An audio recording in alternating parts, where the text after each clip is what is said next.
What's up mga boss? So dito nga ako ngayon sa Cavite at meron na tayong iba-vlog dito na dalawang owner. Ayan.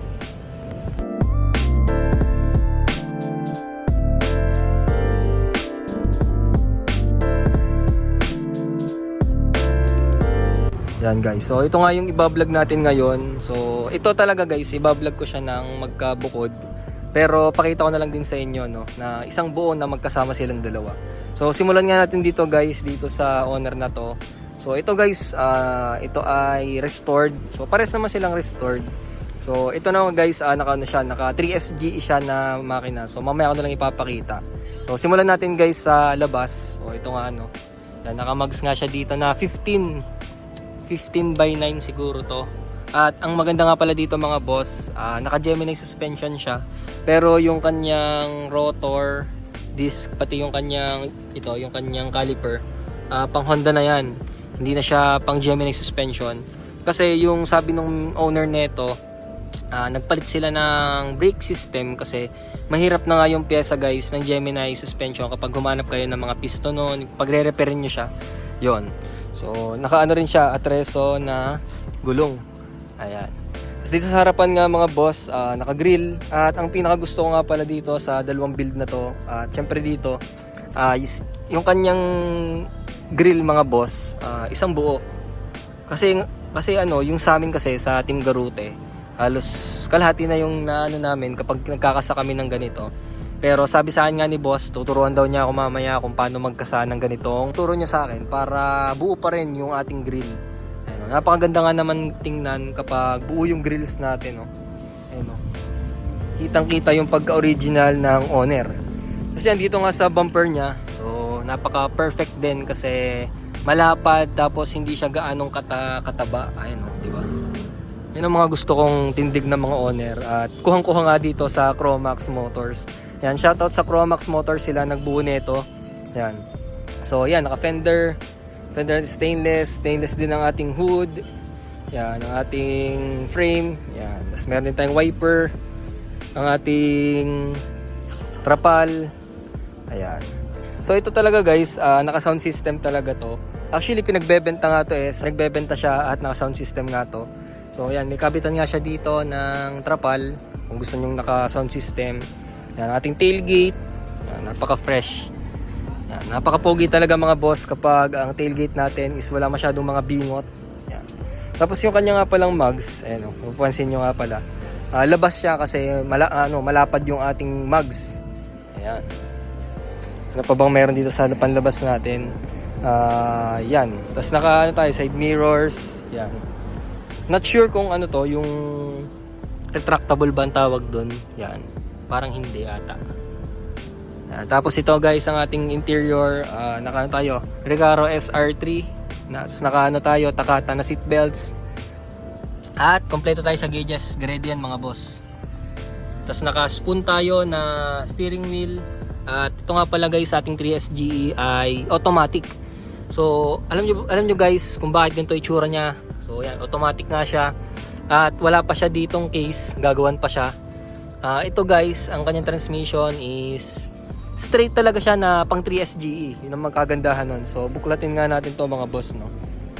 Pakita ko lang din sa inyo ang makina nito.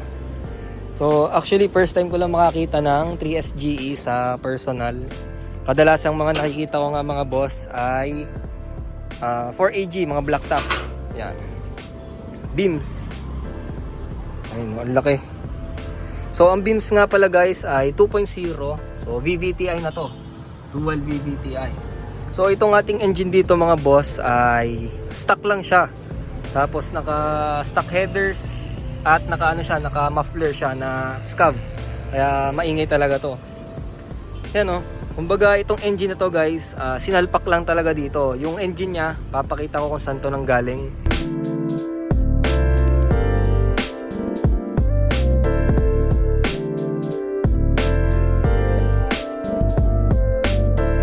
Yan. Ito lang, yung engine bay niya. Sobrang laki nga pala guys ng beams. So hindi ko inakala na ganito yung magiging itsura niya pag nakakabit sa owner. Yan, so kasi sanay ako makita ng mga 4FTE. So balik nga tayo first time ko nga lang makita ng 3SGE. Napakalaki nga, hindi siya kagaya ng mga 4AG. So dito naman tayo sa kabila mga boss. So ito nga guys ay FPJ type na owner type jeep. So ito guys, napakalupit nito kasi yung mga pyesa nito is straight na Jewels type. Yan. So sa mga nakakaintindi nga, alam niyo yung Jewels. Yan. So pakita ko sa inyo mga boss kung nasan dito yung mga Jewels na tatak. Ayan o. Yan, original na Jewels. Jewels yung kanyang chassis. At yung napakatinding nga pala nito mga boss, yung chassis niya is stainless. Yan. Hindi siya binalutan ha. Stainless talaga. Yan, tas yung kanyang bumper, hindi siya Jewels pala, pero gawa siyang Malabon. Ayan, makapal.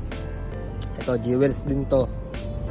Ito yung chinat sa akin ni boss na isang araw na kung meron daw akong Jewels na side mirror at wala akong maibigay sa kanya kasi balak ko talaga guys, nga pala, singit ko lang no. Balak kong magbuo ng FPJ, bumili ako ng isang araw ng FPJ at gusto ko na ganito yung kanyang kalabasan. Kaya nagpunta rin ako dito ng Cavite para makakuha ng idea kung paano ko bubuin yon at ito nga yung gusto kong pagbasihan. Ayan. So Jewels nga, ano pa ba dito yung Jewels? Ito, ayan, Jewels din. Kasi ito, Jewels din tong B-bar na to.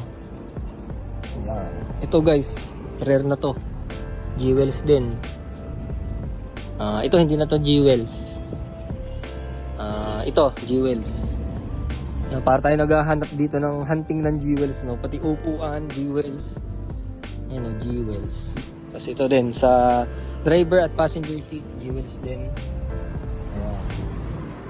Tapos, ano pa bang meron dito na Jewels? Ayan. So, yung kanyang ano nga pala, steering wheel. Legit din yan mga boss. So, search nyo sa Lazada kung magkano yan. Dun sa official na page ng Momo. Yan, legit yun. At yung nga palang mags nito mga boss, grabe. Magugulat kayo kung gaano kamahal tong mags na to. So itong mags na to mga boss, itong mags, itong kanyang endless na brake, yung caliper, rotor, gulong. So approximately mga boss, umabot siya ng 200k. So imagine niyo mga boss, mags pa lang, isang set pa lang nito, no? 200 na, isang sasakyan na yon. So yung mga nagbibuild talaga naman ganito, so actually meron na daw may-ari nito. Sadyang mga malalalim talaga yung bulsa. So hirap din talaga humanap ng pyesa kasi puro straight Jewels yung kanyang mga pyesa. Kumbaga hindi kayo basta-basta makakahanap nun. Kumbaga utay-utay bago siya mabuo. Ayan. So yun nga. At pansin nyo mga boss, itong FPJ na to, wala siyang mga handle dito. Kasi yung talagang idea nitong owner na to, kumbaga gawin siyang parang magmukhang old kasi meron pa yung mga nakakabit dito eh. Yan, yung mga kasamahan nito. Pero ito wala na to. Kumbaga clean look lang, clean build. Yan, yun lang yung gusto nung may-ari. Tingnan nyo naman guys kung gaano kaganda to. Tapos yung kanyang makina pa nga pala mga boss, hindi ko na ipapakita kasi 4K engine lang naman.